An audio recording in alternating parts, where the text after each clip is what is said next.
السلام علیکم دوستو، آج کی ہماری کہانی کا عنوان ہے غلام اور شیر۔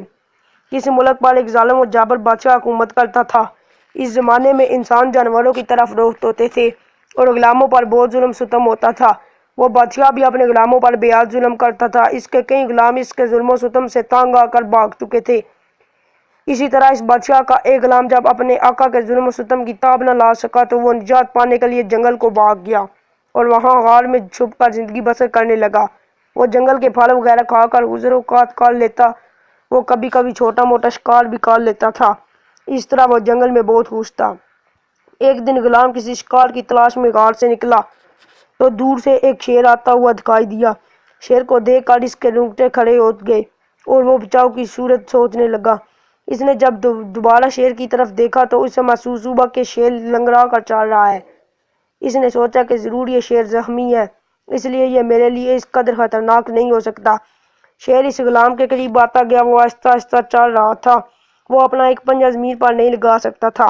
جب شیر غلام کے بالکل قریب آ گیا تو اس نے اپنا پنجہ اوپر اٹھایا، گویا وہ غلام سے کسی مدد کا طلبگار تھا۔ غلام نے غور سے شیر کے پنجے کی طرف دیکھا تو اس میں ایک بڑا سا کنڈا چبھا ہوا نظر آیا۔ غلام سمجھ گیا کہ شیر اسی کانٹے کی وجہ سے درد میں مبتلا ہے، چنانچہ اس نے ہمت سے کام لے کر شیر کے پنجے سے کانٹا نکال دیا۔ کانٹا نکالتے ہی شیر کی تکلیف رفع ہو گئی اور وہ دم ملا کر غلام کی احسان مندی کا اظہار کرنے لگا۔ کچھ دیر کے بعد شیر جنگل میں غائب ہو گیا۔ پھر ایسا ہوا کہ اس ظالم بادشاہ کے سپاہی اس مفرور غلام کو ڈھونڈتے ڈھونڈتے ادھر آ نکلے اور وہ اسے پکڑ کر بادشاہ کے پاس لے گئے۔ بادشاہ نے غلام کو بھاگ جانے کی یہ سزا دی کہ اسے بھوکے شیر کے آگے ڈال دیا جائے تاکہ وہ اسے چیر پھاڑ کر کھا جائے۔ چنانچہ ایک بڑے میدان میں بہت سے لوگ اکٹھے ہوئے۔ غلام کو بھوکے شیر کے آگے ڈال دیا گیا۔ تماشائی اس بات کے منتظر تھے کہ شیر پلک جھپکنے میں غلام کو چیر پھاڑ کر کھا جائے گا، لیکن تماشائیوں کی حیرت کی کوئی انتہا نہ رہی جب انہوں نے یہ دیکھا کہ ہواں شیر دم ملا لا کر غلام کے پاؤں چاٹ رہا ہے۔ اصل میں یہ وہی شیر تھا جس کے پاؤں سے غلام نے جنگل میں کانٹا نکالا تھا۔ شیر غلام کے احسان کا بدلہ چکا رہا تھا۔